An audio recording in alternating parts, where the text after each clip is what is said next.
आप हैं दोस्तों, आपका हमारा मेरा यूट्यूब चैनल चलते हैं दोस्तों। Video wire Pakistani born propagandist, तो पाकिस्तानी प्रोपेगेंडा के लिए क्यों पैदा होते हैं, चले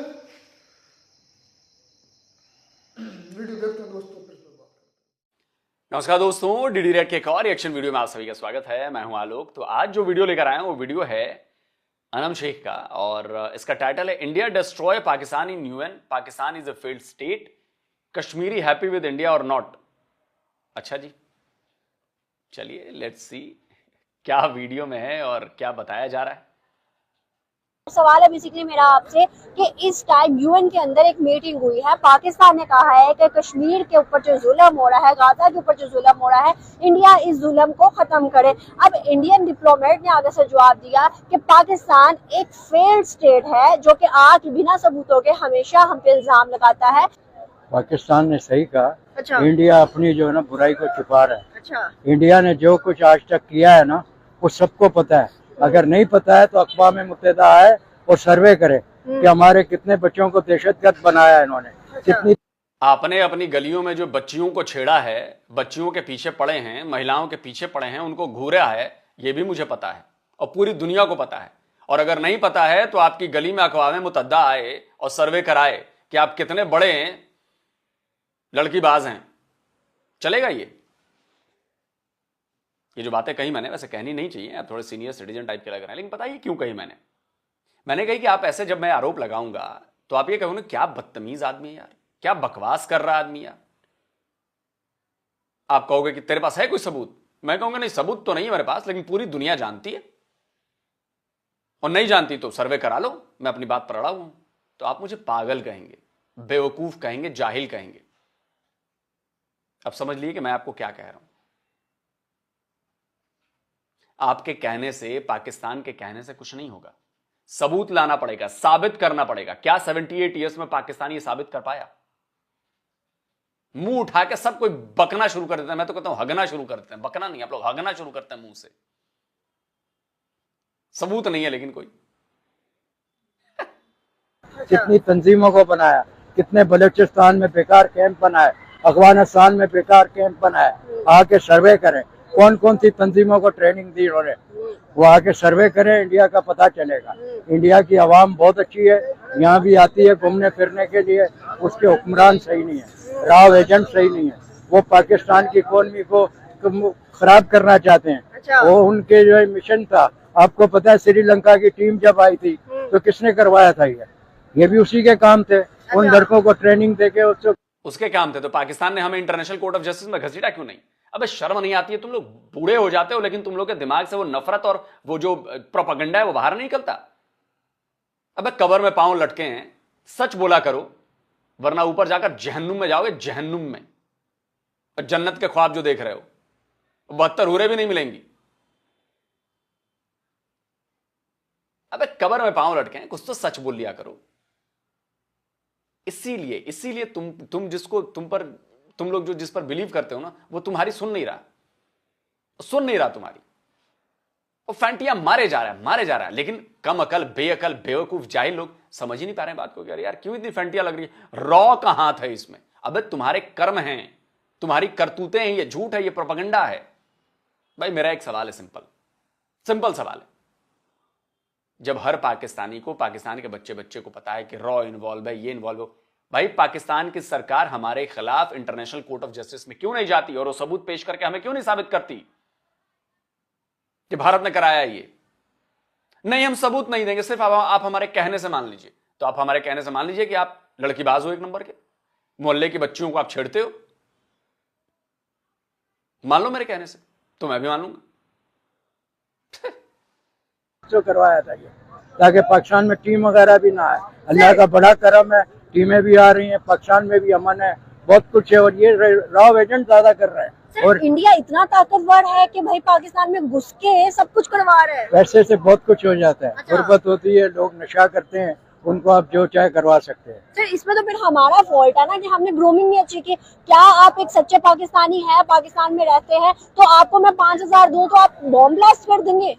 वो देखेंगे, हमें सच्चा पाकिस्तानी होने की आप जरूरत सही है कह रहे हैं ना, आप बिल्कुल सही कह रहे हैं कि बम ब्लास्ट जो करते हैं उनके जहन बनाए जाते हैं, उनको मंशियात दी जाती है ताकि उनके जहन बन जाते हैं। फिर उनको किताबें दी जाती हैं, देखो इसमें ये लिखा हुआ है। अच्छा। जो किताबें कहाँ की छपी हुई है, क्या है, उसको नहीं पता है। वो देखता है, बोलता है नहीं ये बंदा काफिर है। अच्छा। असल बात यह है कि उसको पता ही नहीं है बेचारे को, जिनको नशा जो है माउंट कर देता है जहन, और वो लोग जो है ना ये काम करते हैं।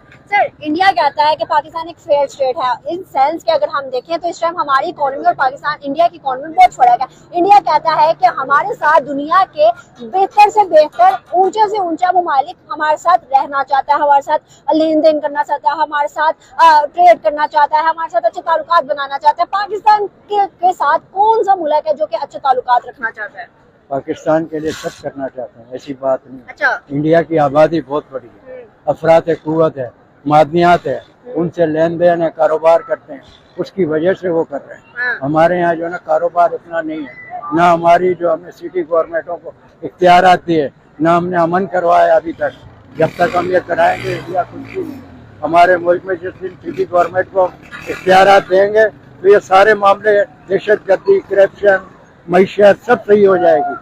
क्योंकि दुनिया के अंदर कहीं भी कोई कारोबार करता है एनओसी लेता है, हमारे यहाँ जो कुछ करता है पता ही नहीं चलता। सर, हम भी कारोबार करते हैं, हम भी ऊंचे लेवल पर ट्रेड करते हैं। जब हमारा भी यहाँ से फल फ्रूट जो जाता था सऊदी या दुबई, तो ऊपर कुछ और अंदर कुछ और होता था, जिसकी वजह से सऊदी हुकूमत या दुबई हुकूमत ने कहा कि हमें नहीं चाहिए ये चीज, हम अच्छी दामों पे अच्छी जगह से ले सकते हैं। सर, ये फॉल्ट भी तो हमारे नहीं है ना? आप बिल्कुल सही कह रहे हैं, आपकी बात बिल्कुल सही है। जब वो एनओसी लेगा सिटी गवर्नमेंट से, वो उससे एनओसी देगा, उसको बोलेगा आप क्या बिजनेस कर रहे हो, ये करेगा, वो उसका सर्वे करेगा, उसको देखेगा, उसकी मयार देखेगा, फिर आगे जाएगा।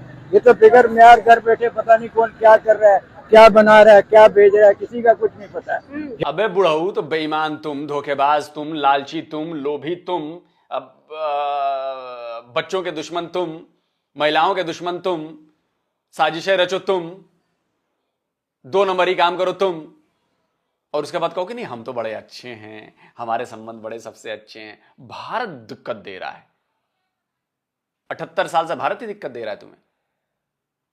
आबादी हमारी बड़ी है मार्केट में, अबे तो 5वीं सबसे बड़ी आबादी तो तुम्हारी भी है बड़ऊ, तुम्हारी भी तो है 5वीं सबसे बड़ी आबादी। तो अगर हम 5 रुपए कमा रहे हैं तो 1 रुपए तो तुम भी कमा के दिखा दो। नहीं, इसमें भी रॉ का हाथ है। कल को कहना कि तुम्हारे घर में जो बच्चे पैदा हुए उसके पीछे भी रॉ का हाथ है, यह भी कह देना तुम। बड़े जाहिल लोग हैं यार। पाकिस्तान में बुजुर्ग हो, बच्चे हो या महिलाओं, मतलब जाहिलियत की सीमा पार कर देते हैं ये लोग। अगर इन बुढ़ऊ के खिलाफ कोई केस जाएगा तो भाई उसके साथ सबूत भी तो देना पड़ेगा ना कि भाई इन बुढ़ऊ ने ये किया ऐसा, तो सबूत तो देना पड़ेगा ना आपकी कोर्ट में। लेकर जाते क्यों नहीं यार पाकिस्तानियों भारत को कोर्ट में? यार जाते क्यों नहीं हो तुम लोग? सबूत दिखाते क्यों नहीं हो तुम लोग? बोलने से कुछ नहीं होगा। जब तक हम मिलके सब नहीं करेंगे, मौजूद वतन पाकिस्तानी नहीं बनेंगे, हम कभी भी कुछ नहीं कर सकते। ठीक है उनका कहना कि ठीक है आपके पास कोई प्रूफ नहीं है, आप ऐसे ही इल्जामात लगा रहे हैं, तो मेरे हिसाब से तो ठीक बात की है उन्होंने।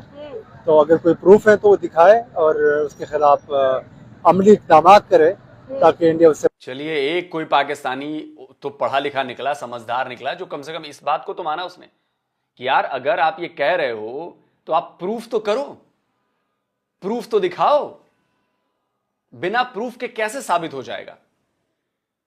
मैं अनम के ऊपर 4, 5, 10 आरोप लगा दूं भयानक वाले, और अनम कहे कि भाई सबूत लाओ, और मैं कहूंगा नहीं मेरे पास तो सबूत नहीं है, मैं ऐसे ही आपको कह रहा हूं आप ऐसे ही हैं कि आपने फला से चीज उठा ली है, फला दुकान से शॉपलिफ्टिंग कर ली।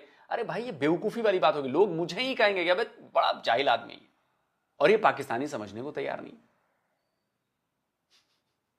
चलिए, कम से कम एक पाकिस्तानी तो मिला जो कह रहा है कि नहीं यार सबूत है तो दिखाओ भाई, साबित करो, वरना बात तो सही है कि इंडिया उससे बाज आ जाए। पाकिस्तान कोई ना कोई ऐसा सबूत दिखा भी देता है ना, इन केस कभी ना कभी कोई ऐसी सबूत के रख भी देता है, आगे से इंडिया काउंटर करने को भरपूर तैयार होता है। इंडिया बताता है कि ऐसा नहीं है। अब देखिए कश्मीर की बात करते हैं, आपको क्या लगता है कश्मीर दो तरफा देखे, हमारा आजाद और उनका जम्मू कश्मीर, इस टाइम सबसे ज्यादा डेवलपमेंट किस कश्मीर में, हमारे पाकिस्तान में या इंडिया के? डेवलपमेंट की बात बाद में करते हैं। कश्मीर की बात आ गई, सबूत की बात आ गई, तो मैं जब भी इस तरह की बातें आती हैं तो मुझे मलिहा लोधी की बहुत याद आती है। और मलिहा लोधी को हिचकियां आ रही होंगी क्योंकि अक्सर मैं मलिहा लोधी को याद करता रहता हूं। मलिहा लोधी ने कश्मीर पर यूनाइटेड नेशन में एक प्रोपेगेंडा किया और भारत के खिलाफ कहा कि हमारे पास भारत के खिलाफ सबूत है और ऐसा है वैसा है, स्क्रीनशॉट लगा रहा हूं। उन्होंने एक लड़की की तस्वीर दिखाई यूनाइटेड नेशन में, उसके चेहरे पर पैलेट गन के छर्रों के निशान थे, और वो बोली मलिया लोधी कि ये भारत की लड़की, भारत में जो जम्मू कश्मीर है वो कश्मीर की लड़की है और भारत के फौजियों ने ऐसी हालत की। 1 घंटे में मलिया लोधी और पूरे पाकिस्तान की पोल खुल गई, पूरा पाकिस्तान नंगा हो गया। यूनाइटेड नेशन में वो लड़की की फोटो फिलिस्तीनी लड़की की फोटो थी। आपने एक फेक सबूत पेश किया यूनाइटेड नेशन जैसे बड़े प्लेटफॉर्म पर, आपको लगा कि आपकी चोरी पकड़ी नहीं जाएगी, आपका झूठ नहीं पकड़ा जाएगा, आपका प्रोपेगेंडा नहीं पकड़ा जाएगा।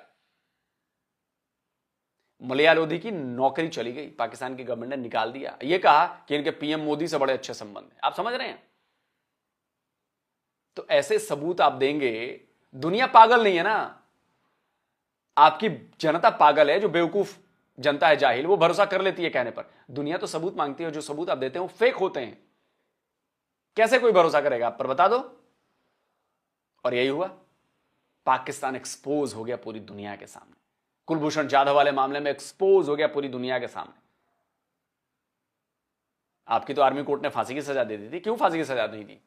क्यों नहीं चढ़ाया उसको? इंटरनेशनल कोर्ट ने कहा कि फालतू की बकवास बंद करो, फांसी रोको बिल्कुल। समझे?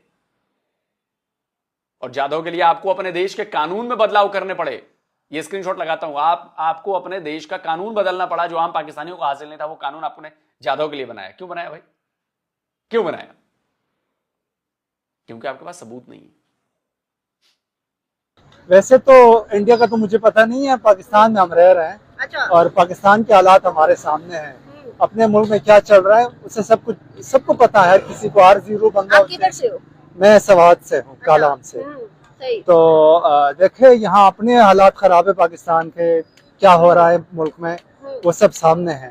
तो जब हम अपने मुल्क में इतनी मतलब कि सियासी हम वो कर रहे हैं या लोगों के ऊपर उठाए जा रहे हैं लोग, तो हम उनके ऊपर क्या कह सकते हैं उन्हें कि आप ऐसा ना करो। जब हम खुद ये सब कुछ कर रहे हैं तो लाजमी बात है हम उन्हें फिर कैसे कायल कर सकते हैं कि वो इससे बाज आ जाए, जब हम खुद ही बाज नहीं आ रहे। जिस तरह इमरान खान ने अपने दौरे हुकूमत में 2 मरतबा उन्होंने सलामती कौंसिल का इजलास बुलाया, और उस वक्त तो इतनी कशीदगी थी भी नहीं, तो उन्होंने जिस तरह से मुस्लिम ममालिक इकट्ठे किए, उन्हें कहा कि मुसलमानों के ऊपर जो मतलब जहाँ कहीं पे वो पिस रहे हैं, उनके ऊपर जुल्म हो रहा है, उसके खिलाफ इकट्ठे हो जाओ। तो अभी हमारे मुल्क में सब कुछ चल रहा है, हमें अपने मुल्क की हालत देखनी चाहिए, हमारे ऊपर क्या हो रहा है, हमारे मुल्क में लोगों के साथ कैसा रवैया रखा गया है हुकूमत की तरफ से। किसी को भी उठा के गायब कर दिया जाता है और कोई भी उठा के ले जाते हैं, पता नहीं होता कि कौन है, कौन उन्हें उठा के ले गया। फिर किससे पूछे? अदालत से जाके पूछे तो वहाँ भी कोई पुरसानी हाल नहीं होता, और वहाँ से भी उनकी जो जख्मों पर मरहम कोई नहीं रखता। तो ऐसे ही यहाँ पे ये सब कुछ हो रहा है। और कंडीशन में हमें इंडिया से डरना चाहिए या अपने मुल्क में खुद की सिक्योरिटी देखनी चाहिए? हम खुद अपने मुल्क में इंसाफ का निजाम कायम करें, लोगों को बुनियादी हुकूक दे। और बहुत बड़ी बात कही है भाई साहब आपने, और बहुत सच्ची बात कही है आपने। मतलब इसके लिए तो आपकी तारीफ बनती है कि आप पाकिस्तान में खड़े होकर आपने वो आवाज उठाई है, जो आवाज वाकई उठनी चाहिए, और जो जुल्म हो रहा है। मैं अभी सबसे ताजा खबर दे रहा हूं। देखिए, जमाल बलोच हैं, उन्होंने एक ट्वीट किया है कि Shahid Baloch was identified by his student card which was pierced by a bullet. He was a tortured and half burned and his body was marked with multiple bullet wounds. Shahid Baloch गायब हो गए थे, उनकी लाश मिली है। वो लाश की तस्वीर नहीं दिखा सकता मैं, बहुत ही विभत्स है वो लाश, और YouTube कम्युनिटी गाइडलाइंस के खिलाफ है तो दिखा नहीं सकता मैं। और उनके स्टूडेंट ID कार्ड से पहचाना गया है, और स्टूडेंट ID कार्ड पर गोली का छेद है। उनको गोली मारी गई, उनको टॉर्चर किया गया, आधा जला दिया गया है उन्हें, शाहिद बलोच को, और उनकी पूरी बॉडी पे कई जगह पे गोलियों के निशान हैं। आप जरा सोचो, ये ताजा खबर है अभी लेटेस्ट। जमाल बलोच ने एक और किया कि March 1 को इन्होंने इंफॉर्मेशन रिसीव की कि कितने लोग 9 लोगों को मशकई से बलूचिस्तान में अगवा किया गया है पाकिस्तानी फोर्सेस के द्वारा, और उनमें से 4 की लाश मिल गई है, किल कर दिया गया है। उनकी dead bodies of Momin, Kamran, Mehraj and Saif Baloch were brought to the Awaran hospital. आप ये कर रहे हैं, ये देखिए, इनके ये तस्वीरें छपी हैं, ये 9 लोगों के नाम दिए गए, 9 लोगों की तस्वीरें छपी हैं। आप बलोच युवाओं को मार रहे हैं। महरंग बलोच बेचारी 3 महीने 4 महीने आके बैठी रही इस्लामाबाद, सिर्फ इस बात के लिए कि अगर भाई उनके खिलाफ कोर्ट में केस तो चलाओ, और अगर कोर्ट में वो साबित होता है आप उनको फांसी पर चढ़ा दो, कोई बात नहीं, लेकिन केस तो चलाओ। वो गायब हो जाते हैं और उनकी लाश मिलती है। ये देखिए, बहुत बलोच हैं, उन्होंने एक वीडियो ट्वीट किया है कि police crackdown emerging from Bhavani hub on protesting families of force. जो वहां पे कोई प्रोटेस्ट कर रहे थे लोग, वहां पे पुलिस क्रैकडाउन हुआ है, वहां पे हथियारबंद पुलिस वाले पहुंच गए हैं और महिलाओं, बच्चों और सबको मार रहे हैं। ये वीडियो उन्होंने किया है। ये वीडियो में दिखा देता हूं, पहले दिखाओ भाई, ये वीडियो लगाओ क्या हो रहा है वहां पे।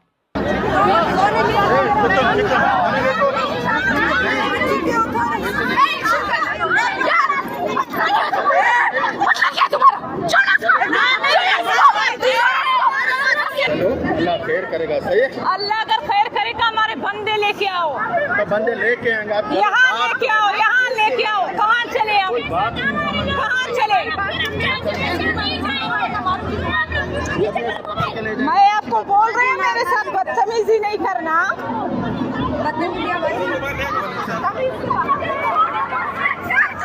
अब आप बताइए कि जुल्म कहां हो रहा है, बलूचिस्तान में कि कश्मीर में? बलूचिस्तान में हो रहा है। स्टेट बात करने को तैयार नहीं है। वो बेचारे बलूची मांग कर रहे हैं कि भैया केस चला लो, कोर्ट में केस लेकर आओ, उनको कोर्ट में पेश करो, केस चलाओ, उनको सजाएं दो। अगर साबित होते हैं, नहीं सजा देते हैं तो बता दो, हमें पता तो चले कि बंदे कहां हैं। हमें तो ये भी पता नहीं कि जिंदा हैं, मर गए हैं, कहां हैं, किधर हैं। लेकिन नहीं, जुल्म कहां हो रहा है जी? भारत में। जुल्म कहां हो रहा है जी? कश्मीर में। तुम्हारे यहां ये जो जुल्म हो रहा है, ये जुल्म नहीं है। क्या कहते हैं इसको? कमाल है पाकिस्तान, इसीलिए तो उसकी भद पिट रही है। और फिर हम जाकर गजा की और जो खासकर गजा हो गई और फिर कश्मीर हो गया, उसकी बात करनी चाहिए। जब हम खुद इन सारी कामों में मुलविस हैं तो हम और को उंगली नहीं उठा सकते कि आप ये सब कुछ ना करो, लोगों के साथ उन्हें आराम से रहने दो। अपने मुल्क को देखो, अपने मुल्क में जो कुछ हो रहा है या जो कुछ जो ताकतवर हल्के हैं वो जो कुछ कर रहे हैं, तो आप उनसे बाज आ जाए। कश्मीर को छोड़े, वो अपने इंडिया वाले हैं, वो देख लेंगे, वो उनकी कब्जे में है। और गजा जो है वो बहुत दूर है हमसे। हम अपने मुल्क में सारा कुछ हमने जो किया हुआ है, तो ये बहुत बुरा है मुल्क के लिए। और लोग बड़े मुतनफर हो रहे हैं। जिस तरह के मेरे कश्मीरी भी कोई दोस्त हो तो कहते हैं कि अगर हम कश्मीरी अलहदा हो जाए तो ठीक है, हम खुश रहेंगे। यहाँ तो मतलब पाकिस्तान के साथ नहीं रहना चाहते। हाँ, तो ज्यादातर यही कहते हैं, उनका यही वो होता है कि हम अलहदा हो तो बेहतर है। हमारा मुल्क ना तो वो जो क्या एक पेड़ है, एक आज़ाद मुल्क है अल्हम्दुलिल्लाह, और आज़ाद शहरी हैं। हर बंदे को बोलने का इस्तिकाक है, हर बंदा मज़ाहिब के एतबार से भी हर बंदा अपने अपने मज़हब के अंदर है। जहाँ तक इंडिया का उसका ताल्लुक है कश्मीर का, कश्मीर के अंदर जो बर्बरियत है वो जुल्म है बेतहाशा। कश्मीर जो है पाकिस्तान का हिस्सा है। यूएनए की जो करारदाद, कैसे हिस्सा है जी आपका पाकिस्तान का? मैं कहूं कि आपका जो घर है वो मेरा हिस्सा है, वो मेरा है। तो आप पूछेंगे ना कैसे, तो मैं भी पूछ रहा हूं कैसे। 25 करोड़ पाकिस्तानियों, गैरत है तुमने तो बताओ कि कश्मीर तुम्हारा हिस्सा कैसे है। जो करारदादें हैं उसके जरिए से हल करना चाहिए। वो गजा का जो जुल्म है, उस जुल्म को छुपाने। अरे वो चचा, यही है ना, कम अकल हो ना तुम लोग, भेजा नहीं है तुम में। अब बात तो तुमने बोल दी कि यूएन के जो करारदाते हैं उनके मुताबिक हल होना चाहिए। तुमने पढ़ी है यूएन की करारदाते? अमन में आपकी जगह होता ना तो अगला सवाल मेरा ये होता कि यूएन की करारदाते पढ़ी हैं आपने? क्या है वो यूएन के रेजोल्यूशंस, क्या है कश्मीर के ऊपर? अनम मैं आपकी जगह होता तो ये सवाल पूछ देता कि क्या आप लोगों ने पढ़ी है वो, तब इनका मुंह देखने लायक होता। क्योंकि अगर वो करारदाते पढ़ी हैं और बताएंगे तो ये अपने ही एजेंडे से पीछे हट जाएंगे, प्रोपेगेंडा एक्सपोज हो जाएगा। और अगर नहीं बताएंगे तब भी एक्सपोज हो जाते कि ओ यूएन की करारदाते इनको पता ही नहीं और बोल रहे हैं उसके बारे में। मैं बताता हूं ना यूएन की करारदाते क्या हैं, स्क्रीनशॉट लगाता हूं। यूएन की करारदात पहली शर्त कहती है कि पाकिस्तान को अपनी फौज और सारे लोग जो नॉन कश्मीरी वहां से हटाने पड़ेंगे, ऑल फोर्सेस विड्रॉन करने पड़ेंगे। फिर दूसरी है कि अगर पाकिस्तान ये काम कर देता है, पहली शर्त पूरी होती है, तो भारत अपने फोर्सेस कम करेगा, हटाएगा नहीं। भारत अपने फोर्सेस को कम करेगा। और जब ये दोनों शर्तें पूरी हो जाएंगी तब तीसरी शर्त आती है यूएन की कि भाई अब प्लेबिसाइट होगा, रेफरेंडम होगा। तो हटाओ ना फौज। सबसे पहली शर्त तुम नहीं मानते, तो तुम मानोगे नहीं पहली शर्त और हम मान लें, और तुम्हारे कहने से जुल्म हो जाएगा। हैं 78 साल में तुम लोग यही बक रहे हो, बकते रहो, बकते रहो। उस जुल्म को छुपाने के लिए कश्मीर की आड़ दे रहे हैं, झूठ बोलते हैं। उनको बिल्कुल तारीख का सबक सीखना चाहिए, स्टडी करनी चाहिए तारीख को। ये मुसलमानों की स्टेट है, मुसलमानों की है। वो मोदी ने जो 370 किसने कह दिया मुसलमानों की स्टेट है? तुम्हारे बाप ने कहा है, तुम्हारे दादा ने कहा है। तुम्हारे दादा और बाप के कहने से हो जाएगा वो मुसलमानों की स्टेट है या वो हिंदुओं की स्टेट है? तुम्हारे कहने से होगा?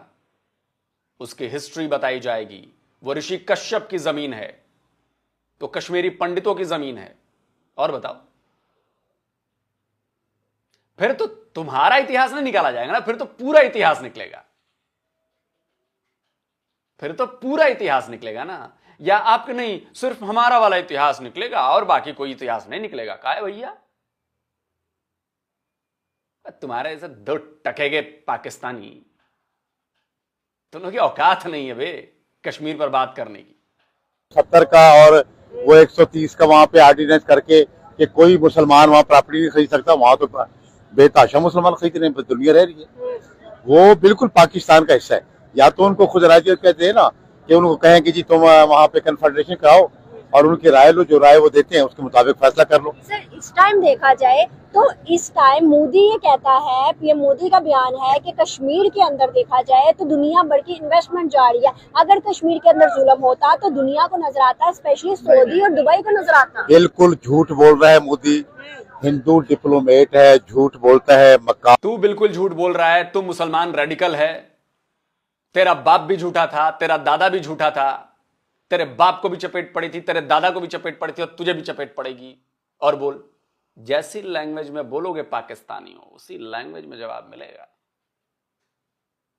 जिस प्लेटफॉर्म पर बोलोगे उस प्लेटफॉर्म पर ठीक उसी लैंग्वेज में जवाब मिलेगा। समझे? साबित करो ना झूठा है मोदी। तुम्हारे कहने से हो जाएगा।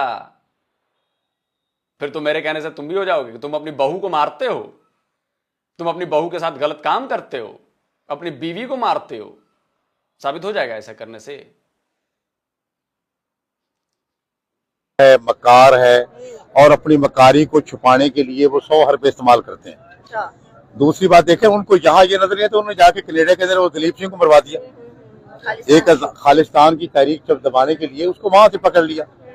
यहाँ भी गद्दार तो हर जगह होते हैं, इंडिया के अंदर भी हैं। जो पाकिस्तान का भी कल परसों मैं क्लिप देख रहा था कि वहाँ एक रियासत के अंदर वो एक मुसलमान था बेबी, उसने पाकिस्तान जिंदाबाद के नारे लेकर घर जला दिया। अच्छा। इंडिया के अंदर। अच्छा। उनको अपने घर में नजर नहीं आती। लोगों का जो है ना, उनको अपना तिनका दूसरे का तिनका। तुम्हें अपने घर में नजर नहीं आ रहा बलूचिस्तान के लोगों के साथ क्या कर रहे हो तुम लोग? खबर बता देता हूं, मोटी तोंद लेके बैठने से नहीं होता है और बकर बकर बकने से नहीं होता है। बलूचिस्तान में जितने भी फ्रीडम फाइटर्स हैं सबने हाथ मिला लिया है। ये स्क्रीनशॉट देख लो, सबने हाथ मिला लिया है, सारे फ्रीडम फाइटर्स ने। और साथ में कौन मिला है? सिंधु देश बनाने वाले फ्रीडम फाइटर्स भी, उन्होंने भी हाथ मिला लिया। और उसके बाद काम चालू हो गया है। बलूचिस्तान की आजादी बहुत करीब दिख रही है। बचा लो, छोड़ो इधर फिक्र, पहले अपना घर बचाओ। जल रहा है तुम्हारा घर, बचा लो। इसलिए कहते हैं ना, तुम लोगों में बुद्धि नहीं है। बुद्धि नहीं है तुम में, अक्ल ही नहीं है तुम लोगों में। तुम्हारे पिछवाड़े में आग लगी हुई है, लेकिन तुमको चिंता हो रही है कि उसके घर में आग लगाऊंगा मैं। लेकिन तुम्हारा पिछवाड़ा जल रहा है, तुम्हें इस बात का अंदाजा नहीं है। समझे बड़ो? मक्कार तो तुम लोग हो बे, पैदाइशी मक्कार हो तुम लोग। दूसरे का तिनका नजर आता है, अपने घर की शकीर भी नजर नहीं आते उनको, झूठ बोलते हैं। मैं यहाँ पे एक बात कहना चाहूँगा। देखें, अगर आप मोदी सरकार की बात करें ना, मैं आपके चैनल के तवस्सुत से एक पैगाम देना चाहता हूँ, एक बात कहना चाहता हूँ कि इंडिया भी अब जिस चीज़ पे चल रहा है ना, जो मोदी साहब जिस स्ट्रेटजी पे चल रहे हैं, वो हिंदुइज्म के ऊपर चल रहे हैं। अच्छा, इससे पीछे चले जाएं, जो इंडिया का नहीं, तो इसमें गलत क्या है? इसमें गलत क्या है? क्या आपने अपने देश का नाम इस्लाम के आधार पर नहीं रखा? आपने अपना देश इस्लाम के नाम पर नहीं बनाया? आपके यहां जो कानून है वो इस्लाम के नाम पर नहीं बने हैं? आप बता दो। क्या कोई नॉन मुस्लिम आपके देश में पीएम बन सकता है, प्रेसिडेंट बन सकता है, चीफ मिनिस्टर बन सकता है? अबे तुम लोग ना शीशे के घर में हो और नंगे हो, लाइट बल्ब मत जलाओ या पत्थर मत मारो, तुम्हारी नंगाई पहले दिखती है और तुम हमें सिखाओगे। हमारे यहां कोई डिस्क्रिमिनेशन नहीं है ऐसी। हमारे यहां हमारे देश का एक हिंदू, एक मुसलमान, एक सिख, एक ईसाई, एक जैन, कोई भी खड़ा होगा ना, उन चारों को, पांचों को सेम राइट्स हैं, सेम राइट्स। तुम्हारी तरह नहीं है। हम पैगाम देना चाहता हूं, तरक्की का जो एक राज रहा है वो हिंदुइज्म से हटके, मजहब से हटके, ठीक है, सेकुलर स्ट्रेटजी से चल रहे थे, तो यहाँ तक पहुंचा। लेकिन अनफॉर्चुनेटली फॉर इंडियंस के अब जो स्ट्रेटजी पे चल रहे हैं ना, यकीन करेंगे इंडिया बहुत वापस बैक गियर लगेगा। अच्छा, मोदी साहब की तू सिखाएगा हमें? तू सिखाएगा? तुझे क्या पता है इकोनॉमी के बारे में? और पता है तो तू अपने देश की इकोनॉमी क्यों नहीं ठीक कर रहा है? तू 10 साल पहले बता, भारत इकोनॉमी में कितने नंबर पे था? आज भारत इकोनॉमी में किस नंबर पर है? 10 साल पहले हम टॉप 10 में भी नहीं थे। 10-11 साल पहले, 10 साल में हम टॉप 10 में आ गए, टॉप 5 में आ गए, नंबर 4 होने वाले हैं और 2030 तक शायद नंबर 3 हो जाए हम इकोनॉमी में। और तू बात कर, हमें ज्ञान दे रहा है बे, हमें ज्ञान दे रहा है। अपने क्लास में फेल होने वाला बच्चा अपने क्लास के टॉपर को ज्ञान दे रहा है कि तुम्हें कैसे पढ़ाई करनी चाहिए। इसीलिए हम लोग हंसते हैं ना तुम पर यार, इसीलिए हंसते हैं।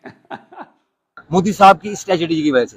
लेकिन मोदी का कहना है कि 2047 तक इंडिया जो है वर्ल्ड फर्स्ट इकोनॉमी होगा और पावरफुल होगा। मैं ये कहता हूँ कि जहाँ तक आज़ादी का ताल्लुक है ना, सेकुलरिज्म का ताल्लुक है, आप सल्लल्लाहु ने तो बिल्कुल अकलीते हैं, उनका तहफ़्फ़ुज़ किया। मुसलमानों के लिए तो एक पैगाम है। ये कहना कि फलां हिंदू है, फलां सिख है, फलां ईसाई है, ये टोटली गलत है। उनका वो उस मुल्क में रह रहे हैं, उस मुल्क के शहरी हैं। हमारे पार्लियामेंटेरियन हिंदू हैं, सिख हैं, ईसाई हैं और वो मुल्क से मुखलिस हैं। हमारे नून लीग के अंदर बेताशा लोग हैं, मुखलिस हैं। अच्छा लो जी, अभी आपके क्रिश्चियन हैं, आपके पार्लियामेंटेरियन हैं, और कितने हैं आपके पार्लियामेंट में क्रिश्चियंस या हिंदूज या सिख्स? गिनती के। जरा उनकी बातें सुना देता हूं कि आप लोग उनके साथ क्या करते हो, सुनिए। जनाब स्पीकर, बड़े दुख के साथ ये बात करना चाहता हूं, बहुत इक्वल राइट मिल चुके हैं हमें 75 साल में, बहुत ज्यादा मिल चुके हैं। एक तो हमें बड़ा इक्वल राइट मिला कि हमारी 15 साल से कम उम्र बच्चियों को इस्लाम कबूल करवाया जाता है। बड़े इक्वल राइट है जनाब। 12 साल की बच्ची को, महम को, पिछले हफ्ते डंडे के जोर पर इस्लाम कबूल करवाया गया। जब मैं थाने पहुंचा तो मुझे डीएसपी साहब कहने लगे कि जी इसने अपनी मर्जी से इस्लाम कबूल किया। जनाब स्पीकर, हाथ जोड़कर मिन्नत करता हूं, जब 18 साल से पहले कैसे बंदा इस्लाम से वाकफियत हासिल कर सकता है? एक बच्चा क्रिश्चियन कम्युनिटी में, हिंदू कम्युनिटी में, सिख कम्युनिटी में पैदा होता है, उसने अपनी क्रिश्चियन, हिंदू या सिख मां का दूध पिया है, उसने बचपन से लेकर अपनी जवानी तक अपने मजहब की तालीम हासिल की है। जनाब स्पीकर, वो कैसे हो सकता है कि 2 दिन में वो, उसको सिपारा भी नहीं आता, उसको कलमा भी नहीं आता, उसको हदीस भी नहीं आती, उसको कुरानी आयत भी नहीं आती। जनाब स्पीकर, वो कैसे मुसलमान हो चुकी? मुझे इस बात की कोई पता नहीं, आज तक नहीं समझ आई। जनाब स्पीकर, आज तक नहीं समझ आई। मैंने इस डीएसपी से कहा, इससे कहें कि मुझे पहला कलमा सुना दे, अगर ये सुनागी तो मैं मान जाऊंगा। जनाब 18 साल की उम्र से पहले तो ड्राइविंग लाइसेंस नहीं बनता, शनाख्ती कार्ड नहीं बनता। जनाब स्पीकर, तो ये इतना बड़ा सर्टिफिकेट ना दिया जाए। मैं हाथ जोड़कर विनती करता हूं सर, मैं हाथ जोड़कर विनती करता हूं, बड़ा जुल्म हो गया हम पे। और भी दूसरी कम्युनिटी के लोग हैं, हिंदू भी हैं, उनके साथ क्या होता है ये भी सुनिए। सिंध में पक्के के डाकू हमारी हिंदू लड़कियों को जबरदस्ती इस्लाम कबूल करवा रहे हैं, तो ये जालिम लोग न पाकिस्तान के आइन को मानते हैं न कुरान शरीफ को मानते हैं, हमारी बच्चियों को जबरदस्ती मजहब चेंज कराते हैं। संग्रार में प्रिया कुमारी मुहर्रम के महीने में वो आजादारिन को उनके वालिदैन पानी पिला रहे थे। छोटी 6 साल मासूम बच्ची है, उसको अगवा किया जाता है प्रिया कुमारी को। अभी 2 साल गुजर गए, उसका पता नहीं। और प्रिया कुमारी को जिसने अगवा किया उसका नाम नॉमिनेट है, वो भी पक्के का डाकू है, मगर उस पर कोई सिंध गवर्नमेंट हाथ नहीं उठाती। और उसके ताने बाने एक सियासी शख्सियत से मिलते हैं, मगर जुर्रत नहीं होती किसी की के उसको पकड़कर जेल में डाले, ताकि हमारी प्रिया कुमारी आजाद हो सके। हमारी पूरी दुनिया में बदनामी हो रही है और हम आंखें बंद करके बैठे हुए हैं। सर कबूतर की तरह ये आंखें बंद नहीं की जाए और पूरे मुल्क को बदनाम हो रहा है।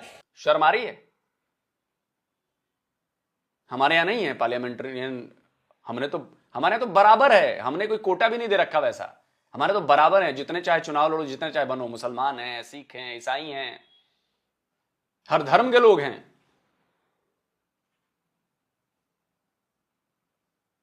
तुम हमें ज्ञान दे रहे हो? जिनके यहां डेमोक्रेसी नहीं है वो हम डेमोक्रेटिक शुरू से रहे हैं, हम हमें ज्ञान दे रहे हो? जिनकी इकॉनमी आईसीयू में पड़ी है, वेंटिलेटर पर, वो हमें ज्ञान दे रहे हैं? जिनका पीएम दर दर भटक रहा है, भीख मांग रहा है, उसी के शब्दों में वो हमारे पीएम पर सवाल उठा रहा है। शर्म कर लो बे, 2 टके के आदमियों, औकात देखो अपनी, समझे? पजामे से बाहर मत निकलो। इसीलिए दुनिया पूरी हंस रही है, कोई तुम्हारे साथ रिलेशन नहीं रखना चाहता और तुम खत्म हो रहे हो। बचा लो बलूचिस्तान को। फिर मत कहना कि किसी इंडियन ने सलाह नहीं दी, बड़ी अच्छी सलाह दे रहा हूं, बचा लो, जाओ। बात करते हैं। और thanks to reaction channels, again मैं कहूंगा कि ऐसे लोगों को सामने लाने के लिए, ताकि पूरी दुनिया देखती है कि पाकिस्तानियों का माइंडसेट कैसा है, पाकिस्तानी क्या सोचते हैं और पाकिस्तानी क्या बिलीव करते हैं। पाकिस्तानियों की जाहिलपना दिखता है, उनका बेवकूफपना दिखता है, उनका कम अकली होना दिखता है, चीजों को एनालाइज नहीं कर पाना दिखता है, पिछड़ापन दिखता है, गंवारापन दिखता है। गंवार है तुम लोग, 1 नंबर के। तुम लोग किसी के साथ रहने के लायक नहीं हो। तुम लोग वहीं रहो पाकिस्तान में ही और वहीं मरो कटो, जो भी करना है। तुम्हारे यहां शिया लोगों को मारा जाता है, इसकी बात करते हो तुम लोग? ये स्क्रीनशॉट लगा रहा हूं मैं। पिछले 8 साल में 4000 शियाओं को मार दिया गया। ये स्क्रीनशॉट लगाओ भाई कि शिया मस्जिदों में कितने ब्लास्ट होते हैं।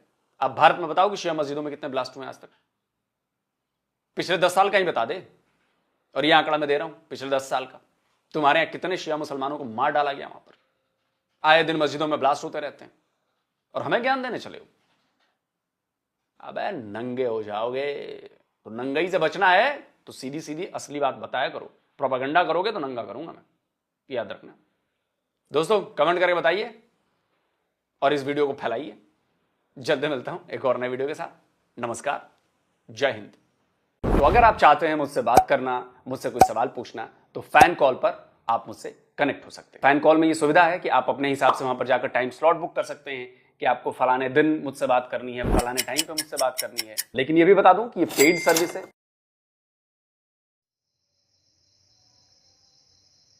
तो ये दोस्तों वीडियो भी खत्म। यार मुझे उस क्रिश्चियन और हिंदू थे आज दिनेश कुमार, और क्रिश्चियन का जो मुझे नाम भूल गया, क्या नाम था, वो तो रो पड़ा था। क्रिश्चियन तो रो पड़ा था। दोनों ही रो पड़े थे। कैटेगरी में यकीन कर दे, दोनों इमोशनल हो चुके थे। मैं इस पर लाजवाब हूँ, क्या कह सकते हैं यार। कि वाकई ये उसका पॉइंट वैलिड है कि उसने कहा कि मैंने डीएसपी से इतना कहा है, वो महाम लड़के जो उठा कर लेके आए, तो बातें बहुत ही बड़ी है। वो अंकल ने की, पहला अंकल भी मुझे याद है, वीडियो असल में लेंथ थी बहुत थी, तो काफ़ी बातें भूल भी जाती हैं यार, इतना नहीं, 4-5 पॉइंट ही याद रहते हैं। लेकिन जो हैं उस पर एक बात करेंगे। महाम लड़की वो बात कर रहा था, क्रिश्चियन जो था, उसका मैं नाम नहीं याद रहा, कह रहा कि ये बात उसकी वैलिड है। उसने कहा कि मैंने डीएसपी साहब को जाकर कहा है कि अगर लड़की को पहला कलमा वो मुझे सुना दे तो मैं हाथ जोड़ कर माफ़ी मांगूंगा और घर चला जाऊंगा। मैं कहूँगा भाई बाकी लड़की ने खुद अपनी मर्जी से इस्लाम कबूल किया। ये बात तो सच है यार। मैं ही ना, मैं कोई मजहब में जाना चाहता हूँ, पहली बात अल्लाह ना करे ऐसा कोई हो, मैं इस्लाम को कबूल करना चाहता हूँ, फ़र्ज कर लें। क्रिश्चियन से कोई इस्लाम में आना चाहता है तो कोई ना कोई खूबी, कोई ना कोई तालीमात, कोई ना कोई हदीस, कोई ना कोई कुरानी आयत, कुछ ना कुछ तो उस दीन का उसने ऐसा सुना होगा, पढ़ा होगा, जिसकी वजह से उसके दिल में वो ख्याल आया होगा कि यार ये वाला दीन जिस पर मैं चल रहा हूँ या चल रही हूँ वो नहीं सही है, जो मुसलमानों का दीन है वो ठीक है। कुछ ना कुछ तो उसकी तालीमात उसके अंदर होंगी, कुछ ना कुछ तो उसकी कुछ होगा जिसकी वजह से वो मुसलमान होगा या होगी। कुछ ना कुछ तो ऐसी तालीमात उसके लिहाज उसने पढ़ी होंगी, उसको मिली होंगी, उसने सुना होगा, उसने जाना होगा, उसने परखा होगा, उसने डीप नॉलेज लिया होगा। और जब एक ट्रैक से दूसरे ट्रैक पर ट्रेन जाती है, खास करके जब एक नॉन मुसलमान होता है तो काफ़ी सर्च के बाद होता है। यूं मुंह उठा तो नहीं ना आ जाता, उसको मुंह उठा कर नहीं ना होता है कि यार नहीं ये अब ठीक नहीं उसमें या उसमें कोई तबलीगी जमात को मिली होगी, या उसको कोई किसी मौलवी के बयान अच्छे लगे होंगे, उसको कलमा याद होगा या उसको कोई हदीस याद होगी। ये उसकी बात वैलिड थी उस क्रिश्चियन की कि मैं कलमा वो उसे कहा मुझे सुना दे, मुझे कोई हदीस न दे, मुझे कोई कुरानी कह दे, कौन सी ऐसी चीज़ है जिसकी वजह से उसने इस्लाम कबूल किया। तो लड़की अगर बयान दे रही है थाने में, अगर दे रही है तो वो वाला बयान तो काबिल कबूल ही नहीं है, क्योंकि पुलिस की हिरासत में जो बयान दिया जाता है वो काबिल कबूल नहीं होता, क्योंकि टार्चर होता है। हो सकता पुलिस भी मिली हो, टार्चर होता है ना, उसको टार्चर भी शामिल होता है, तशद्दुद होता है, कोई और 100 किस्म के उसके ऊपर प्रेशर होते हैं, इसलिए अदालत में बयान। अच्छा, मैं यहाँ पे आलोक सर की बात करता चलूँ कि यार ठीक है वो इंडिया का है, लेकिन भाई विद प्रूफ जो है बात करता है और ज़बरदस्त बात करता है। और जैसे आपने एंड से शुरू की वीडियो तो मैं भी वहीं से करता हूँ, उस कह लें कि हिंदू जो कल है और उसके बाद जो क्रिश्चियन है, तो दोनों जो है वे ये पार्लियामेंट में इमोशनल हो जाते हैं और बनता भी है जिस हिसाब से उनके साथ ज्यादती की जाती है। छोटी लड़कियां, कम उम्र लड़कियां, लड़के जो है उनको उठा के ज़बरदस्ती फोर्सफुली कह रहे हैं कि उनको इस्लाम में कन्वर्ट किया जाता, तो ये एक गलत बात है। क्योंकि अगर आपके मुसलमान लड़के या लड़की के साथ ऐसा हो तो आपको भी तकलीफ होगी, तो जाहिर सी बात है जब उनके साथ ऐसा करेंगे तो उनको भी तकलीफ हो रही है, जिसकी वजह से वो दोनों जो हैं शख्स वो पार्लियामेंट में चीख कर बता रहे हैं और सामने जो बैठे स्पीकर साहब हैं वो टच से बस नहीं हो रहे हैं। एक सेकंड, मैं स्पीकर साहब की बात करता हूं। स्पीकर साहब ऐसे ही होते हैं, गूंगे बहरे डोरे, इनको कोई लेना देना नहीं होता, सिर्फ बातें सुनते हैं बस यार। हो जाते हैं। हमारे सेनेटर के हैं, सेनेटर एजाज चौधरी, क्या है सादक अयाज सादक, कौन है इसमें? अयाज सादक, आई थिंक वो यहाँ, क्योंकि जो सेनेटर होते हैं या उनके जो चेयरमैन होता है ना, उनके पास ये इख्तियार होता है कि अगर किसी जेल में उनका सेनेटर मौजूद है तो वो अपने आर्डर जारी करता है और उसका वो सेनेटर जेल से बाहर आ सकता है। अब बात सुनो, उस अयाज सादक ने प्रोडक्शन आर्डर जारी किए, किसके?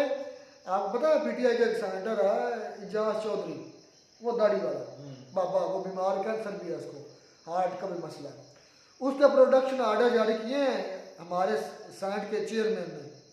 प्रोडक्शन आर्डर मतलब कि इसको हर हाल में लेकर आओ, बाहर निकलो जेल से। किसने सुनी नहीं, मानी नहीं, कौन से प्रोडक्शन आर्डर? ये हाल है पाकिस्तान का। प्रोडक्शन, हमारे चीफ जस्टिस फैसला करते हैं और हमारी जो आर्मी इस्टेब्लिशमेंट है उनका दिल करे तो वो मानते हैं, ना दिल करे तो कहते हैं ठीक है पर चलो। मुझे ये वाकया याद आ गया कि हमारे रिसेंटली एक जस्टिस हैं इस्लामाबाद के, मोहसिन अख्तर कियानी, हाँ वही है मोहसिन अख्तर कियानी, उन्होंने कोई ISI का ना एरिया मैनेजर था, कोई ब्रिगेडियर कोई इस लेवल का बंदा था, तो उससे तफ्तीश के लिए उसको बुलाया था, तफ्तीश क्या उससे सवाल जवाब के लिए बुलाया था अदालत में, वो नहीं आया था। उसने मेरा ठिंगा आता है, तुम होते कौन हो मुझे बुलाने में, तुम हो कौन मुझे बुलाने वाले? ये फ़िरौन है, फ़िरौन, छोटे से बड़े फ़िरौन। अच्छा, दूसरी बात की जाए, वो अंकल जो हैं जो इंटरव्यू दे रहे हैं, तो मैं कहता हूँ कि आलोक सर ने बिल्कुल ठीक रगड़ा है, उसको ठीक तरीके से धोया। मुझे ये बात, पहले मैं आलोक सर को अच्छा नहीं समझता था, क्योंकि सच जो होता है वो कड़वा होता है, हमें इस चीज़ का भी पता नहीं था। लेकिन मैं सल्यूट करता हूँ आलोक सर को, विद प्रूफ आते हैं और प्रूफ के साथ जो है ना वो बताते हैं, और बनता भी ऐसे है। अगर पाकिस्तान जो है, पाकिस्तान में रा काम कर रही है या रा अपने बंदे भेजती या ट्रेन करती है या कोई भी ऐसा कह लें कि अनासर पाया जाता है इंडिया की तरफ से पाकिस्तान में, तो आप जो इंटरनेशनल कोर्ट है वहाँ जाकर अपना केस रखें, वहाँ पे आप उसको नंगा करें इंडिया को। आप बगैर कह लें कि प्रूफ्स के कैसे ब्लेम कर सकते हैं। और मुझे उस अंकल की सोच पे, उसके माइंड पे हैरानी हो रही है कि इतनी ज़्यादा उम्र होने के बावजूद उसको ये पता नहीं है कि इंडिया कहाँ पे है और आपका पाकिस्तान कहाँ पे है। आप कंपेयर कर रहे हैं इंडिया के साथ, मैं कहता हूँ कि इंडिया के साथ पाकिस्तान का कंपेयर कभी बनता ही नहीं। अच्छा, कुलभूषण यादव की बात आई वो भी करेंगे, लेकिन एक वो अंकल के साथ जो बड़ी तोड़ वाले अंकल थे उनके साथ एक भाई बैठा था, उसने कहा कि मोदी साहब की जो स्ट्रेटजी है इस वक्त वो ये है कि वो इंडिया को हिंदू राष्ट्र बनाना चाहता है। तो लोग ने कहा कि ये अब हमारी मर्जी है, हम उसको सेकुलर रखें या हिंदू राष्ट्र रखें, क्योंकि वो हमारा अपना मुल्क है। अगर उनका अपना मुल्क है वो जो मर्जी करें, अगर वो अपने मुसलमानों को कन्विंस करके हिंदू राष्ट्र बना सकते हैं तो बना लें। मुझे हैरत इस बात की, सब सारी वीडियोस देखी पाकिस्तान की जिसमें बहुत ज्यादा जो है पाकिस्तानी जो है वो बोलते हैं कि इंडिया को ये करना चाहिए, इंडिया में ये हो रहा है, इंडिया में जो मुसलमान है वो सेफ नहीं है, कश्मीर नहीं सेफ। तो सबसे पहले भाई अपना मुल्क बचा लो। आपके बलूचिस्तान में क्या हो रहा है, वहाँ पे जितने भी फ्रीडम फाइटर्स हैं उन्होंने एक हाथ कर लिया है, अब वो इकट्ठे हो चुके हैं। और मेरे ख्याल में 3-4 दिन पहले जो है ना 3-4 अटैक्स जो हैं वो हो चुके हैं। इसके जिम्मेदार कौन है? पहले अपने मुल्क की जो कह लें कि हालत जो है उस पर गौर करो, फिर किसी दूसरे मुल्क की फिक्र करो या फिर किसी दूसरे कश्मीर के बारे में सोचा करो। ये बात मुझे अक्सर जो है ना अपने लोगों की बहुत बुरी लगती है। आप अपने मुल्क में आज़ाद नहीं हो। मैं अगर कहूँ ना कि मैं जिस बंदे को वोट दूँ तो उसी को निकलेगा, ये गलत है। मेरा वोट जहाँ मर्जी चाहे वो डाल सकते हैं, जिसको मर्जी वो डाल सकते हैं, और जो मर्जी बंदा जो है वो आगे ला सकते हैं। मेरे वोट की यहाँ पे कदर नहीं है। मैं अगर कहूँ ना कि इंडिया में जुल्म हो रहा है, मुसलमानों के साथ हो रहा है, हिंदुओं के साथ हो रहा है, सिखों के साथ हो रहा है, तो मैं यहाँ पे गलत हूँ। मुझे सबसे पहले अपने मुल्क को देखना चाहिए, अपने घर में लगी हुई आग जो है ना उसको बुझाना चाहिए। अच्छा, कुलभूषण पर भी बातें आई, हमने उसको ICJ में किया पेश, इंटरनेशनल कोर्ट ऑफ जस्टिस में। कम सबूत ना दे, कम होंगे सबूत, तभी तो उन्होंने फांसी रोकी है ना कुलभूषण के, है हालांकि पाकिस्तान की हिरासत में, लेकिन उन्होंने फांसी रोक दी ICJ में, इंटरनेशनल कोर्ट ऑफ जस्टिस में। कुछ ना कुछ तो गड़बड़ हमसे हुई है ना। मैंने तो ये यहाँ तक सुना कि कुलभूषण यादव को ईरान में काम करते हुए पकड़ा गया। नहीं, मुझे इसको सुना, मैंने भी वीडियो देखी है, इल्म नहीं है, लेकिन कुछ ना कुछ तो उसका भी हाथ होगा ना, ये ध्यान रखना होगा। मैं ये अगर इंडिया ये अगर लोग कहते हैं कि पाकिस्तान के पास लैक ऑफ एविडेंसेस हैं, तो इंडिया के पास अगर एविडेंसेस हैं कि भाई ये हमारा बंदा नहीं है, या चले मान भी उनका, तो अभी तक तो फिर उसको रिहा होना चाहिए था ना। दोनों मुल्कों का इंडिया कहता है हमारा नहीं है। कहने का मतलब है कि अगर इंडिया के पास, पाकिस्तान के पास सबूत है, हाँ, वो मुजरिम है, वो अभी तक क्यों कोर्ट में जाकर दिखाए। अगर इंडिया वाले कहते हैं कि वो हमारा बंदा बेकसूर है, तो वो अपने जाके प्रूफ वहां पे दिखाए। हाँ, ये कहना चाहिए। ये कहे अगर वो फिर अभी तक फिर जेल में क्यों पाकिस्तान? अगर 200 इंडिया कहता है कि हमारा है ही नहीं, फिर भी उसको पहले कहा था इंडिया ने, बाद में माना है। अच्छा, फिर अगर इंडिया का है तो इंडिया उसको बेकसूर समझता है, तो इंडिया सबूत देना कि वो बेकसूर है, तो इंडिया ICJ में इंडिया भी जाए, पाकिस्तान भी जाए, इंडिया उसके खिलाफ सबूत दे, तो ICJ से फैसला करवाए, या पूरी दुनिया प्रेशर डलवाए कि भैया बंदा हमारा बेकसूर रखा हुआ है, कोई गुनाह नहीं है, तो वो वापस ले जाए। ये भी एक सूरत हो सकती है। खैर, दोनों तरफ से खिचड़ी है ना, इसकी कोई पानी में मधानी है ना, घी आए ना जान छूटेगी।